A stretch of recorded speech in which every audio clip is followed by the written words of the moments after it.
Vihari. The case of the death of the student in the alleged police encounter, the protest of the relatives of the youth who was killed in the alleged police encounter continued for the second day. Still the body of the youth has not been handed over to the ACE. The protesters have locked more than 15 schools and closed the entrances and exits of the city. The protest is ongoing. The demonstrators say that Ali Sher was arrested 2 days ago outside the examination center by police station Machiwal and then killed unjustly. The protesters have blocked the Lahore road for 24 hours. The protesters have also vandalized dozens of vehicles. The protesters have also blocked the railway track since last day, due to which Farid Express is also closed today. The protesters have also locked more than 15 private schools. Various entrances and exits of the city have also been blocked by the protesters. Traffic flow is suspended due to blocked roads. The protesters have announced to continue the demonstration until the case is registered and arrested against the police officers who killed the youths. Even after more than 24 hours, the police is unable to clear the roads and the people are facing severe problems. The protesters have taken notice from the Chief Justice of Pakistan and the Chief Minister of Punjab and demanded justice, Wahari. Police station Machiwal has registered an FIR against the police officers, Wahari. The police have registered an FIR against 4 named and 2 unknown police officers. Cross version has been filed, Wahari. After filing the FIR, the body is being handed over to the next of kin. मुझे लगता है कि मेरे सारे ख्वाब अधूरे रह जाएंगे प्यारियो, मुझे शक है कि मेरी मौत जवानी में होगी। ठीक है ना, साडा बच्चा मारिया स्कूलों कढ़ के, ठीक है ना, साडा बच्चा स्कूलों कढ़ के मारिया, पुलिस साडा बच्चा स्कूलों कढ़ के मारिया, सानू होर कुछ नहीं चाहिए, पुलिस वाले दे पर्चा देन ते साडी लाश देन, साडी लाश नहीं देन दे, साडी लाश नहीं देन दे, साडी लाश देन, पुलिस वाले दे 302 ਦਾ ਪਰਚਾ ਦੇਣ ਤੇ ਅਸੀਂ ਜਾਣੇ ਆ।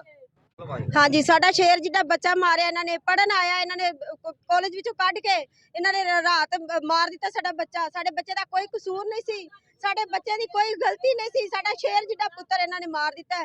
ਸਾਡਾ 16 ਸਾਲਾਂ ਦਾ ਬੱਚਾ, ਕੋਈ ਉਹਦੀ ਉਮਰ ਵੀ ਕੋਈ ਨਹੀਂ, ਕੋਈ ਡਾਕੂ ਨਹੀਂ, ਕੋਈ ਕ੍ਰਿਮੀਨਲ ਨਹੀਂ, ਕੋਈ ਕੁਝ ਨਹੀਂ, ਕੋਈ FIR ਨਹੀਂ, ਕੋਈ ਉਹਦੀ ਗਲਤੀ ਨਹੀਂ। ਜੋ ਕੋਈ ਗਲਤੀ ਸੀ ਤੇ ਇਹ ਕਾਨੂੰਨੀ ਕਾਰਵਾਈ ਕਿਉਂ ਨਹੀਂ ਹੋਈ? ਕਿਉਂ ਇਹਨਾਂ ਨੇ ਮਾਰਿਆ? ਕਿਹਦੇ ਕਹਿਣ ਤੇ ਮਾਰਿਆ? ਕਿਉਂ ਮਾਰਿਆ? ਸਾਨੂੰ ਬੰਦਾ ਦੇ। 6 ਮਹੀਨੇ ਪਹਿਲੇ ਪੁਲਿਸ ਨੇ ਮੁਕਾਬਲਾ ਕੀਤਾ ਹੈ, ਅੱਜ ਫਿਰ ਮੁਕਾਬਲਾ ਕਰ ਛੜਿਆ। ਇਹਨਾਂ ਨੇ 6-7 ਬੰਦੇ ਮਾਰੇ ਨੇ, ਮੈਂ ਤੇ ਐਸੇ ਮਹੀਨੇ ਦੇ ਵਿੱਚ ਮਾਰੇ। ਸਾਡੇ ਬੇਟੇ ਨੂੰ ਇਹਨਾਂ ਨੇ ਚੁੱਕ ਕੇ ਉਹ ਪੇਪਰ ਦੇਣ ਗਿਆ 16-17 ਸਾਲਾਂ ਦਾ ਯਾਰ, ਕੋਈ ਨਾ ਉਹਦੇ ਤੇ FIR ਹੈ। ਇੱਕ ਤੇ ਇਹਨਾਂ ਨੇ FIR ਤੋਂ ਬਗੈਰ ਪਰਚੇ ਤੋਂ ਉਸ ਬੱਚੇ ਨੂੰ ਚੁੱਕਿਆ। ਫਿਰ ਜੇ ਇਹਨਾਂ ਦੇ ਮਾਵਾਂ ਤੇ ਭੈਣਾਂ ਭਰਾ ਤੇ ਵਾਲ ਸਾਹਿਬ ਗਏ ਨੇ ਥਾਣੇ, ਉਹਨਾਂ ਨੂੰ ਵਹਾਇਆ ਵੀ ਗਿਆ ਤੇ ਸਵੇਰੇ ਰਾਤ ਨੂੰ ਦੱਸਿਆ ਜਾਏ ਨਾ ਕਿ ਕਿਹੜੇ ਬੰਦੇ ਨੇ ਆਰਡਰ ਦਿੱਤਾ, ਸਵੇਰੇ ਉਹਨੂੰ ਕਤਲ ਕਰ ਦਿੱਤਾ ਗਿਆ। ਯਾਰ ਇਸ ਤੋਂ ਵੱਡਾ ਜ਼ੁਲਮ ਕੀ ਹੈ? ਠੀਕ ਹੈ ਨਾ, ਸਾਡਾ ਬੱਚਾ ਮਾਰਿਆ ਸਕੂਲੋਂ ਕੱਢ ਕੇ, ਠੀਕ ਹੈ ਨਾ, ਸਾਡਾ ਬੱਚਾ ਸਕੂਲੋਂ ਕੱਢ ਕੇ ਮਾਰਿਆ, ਪੁਲਿਸ ਸਾਡਾ ਬੱਚਾ ਸਕੂਲੋਂ ਕੱਢ ਕੇ ਮਾਰਿਆ, ਸਾਨੂੰ ਹੋਰ ਕੁਝ ਨਹੀਂ ਚਾਹੀਦਾ, ਪੁਲਿਸ ਵਾਲੇ ਦੇ ਪਰਚਾ ਦੇਣ ਤੇ ਸਾਡੀ ਲਾਸ਼ ਦੇਣ, ਸਾਡੀ ਲਾਸ਼ ਨਹੀਂ ਦੇਣ ਦਾ, ਸਾਡੀ ਲਾਸ਼ ਨਹੀਂ ਦੇਣ ਦਾ, ਸਾਡੀ ਲਾਸ਼ ਦੇਣ, ਪੁਲਿਸ ਵਾਲੇ ਦੇ 302 ਦਾ ਪਰਚਾ ਦੇਣ ਤੇ ਅਸੀਂ ਜਾਣੇ ਆ। ਸਾਡੇ ਬੇਟੇ ਨੂੰ ਇਹਨਾਂ ਨੇ ਚੁੱਕ ਕੇ ਉਹ ਪੇਪਰ ਦੇਣ ਗਿਆ 16-17 ਸਾਲਾਂ ਦਾ ਯਾਰ, ਕੋਈ ਨਾ ਉਹਦੇ ਤੇ FIR ਹੈ। ਇੱਕ ਤੇ ਇਹਨਾਂ ਨੇ FIR ਤੋਂ ਬਗੈਰ ਪਰਚੇ ਤੋਂ ਉਸ ਬੱਚੇ ਨੂੰ ਚੁੱਕਿਆ। ਫਿਰ ਜੇ ਇਹਨਾਂ ਦੇ ਮਾਵਾਂ ਤੇ ਭੈਣਾਂ ਭਰਾ ਤੇ ਵਾਲ ਸਾਹਿਬ ਗਏ ਨੇ ਥਾਣੇ, ਉਹਨਾਂ ਨੂੰ ਵਹਾਇਆ ਵੀ ਗਿਆ ਤੇ ਸਵੇਰੇ ਰਾਤ ਨੂੰ ਦੱਸਿਆ ਜਾਏ ਨਾ ਕਿ ਕਿਹੜੇ ਬੰਦੇ ਨੇ ਆਰਡਰ ਦਿੱਤਾ, ਸਵੇਰੇ ਉਹਨੂੰ ਕਤਲ ਕਰ ਦਿੱਤਾ ਗਿਆ। ਯਾਰ ਇਸ ਤੋਂ ਵੱਡਾ ਜ਼ੁਲਮ ਕੀ ਹੈ?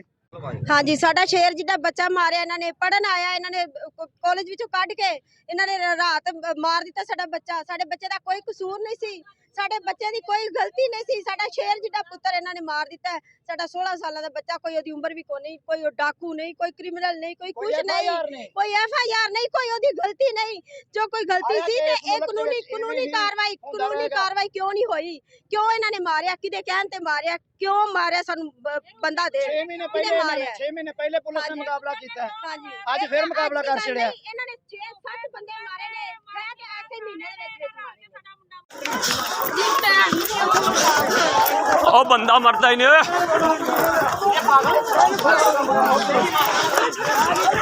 ਉਹ ਕਿਸੇ ਅੰਦਰ ਵਾੜ ਲੋ ਇਹਨੂੰ। ਉਹ ਸ਼ਾਇਦ ਚੱਠੇ ਨੂੰ ਮਾਰ।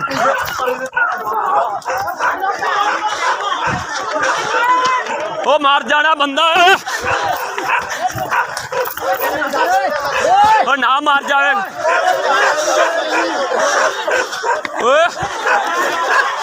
ਸ਼ਾਇਦ ਚੱਠੇ ਨੂੰ ਮਾਰ ਰਹੀ 19 ਵਾਲੀ ਵਾਂਗ। ਸ਼ਾਇਦ ਚੱਠੇ ਨੂੰ ਮਾਰ ਰਹੀ। ਉਹ ਛੜਾ ਯਾਰ, ਮਾਰ ਜਾਵੇਗਾ।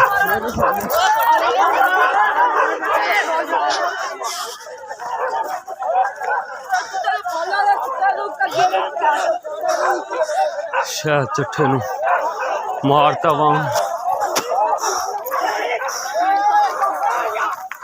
ਸ਼ਾਇਦ ਚੱਠੇ ਨੂੰ ਮਾਰ ਦਿੱਤਾ। ਸ਼ਾਇਦ ਚੱਠੇ ਨੂੰ ਜਨਾਬ ਆਵਾਮ ਨੇ ਮਾਰ ਦਿੱਤਾ। ਦੇਖ ਕੇ ਮਾਰ ਦਿੱਤਾ।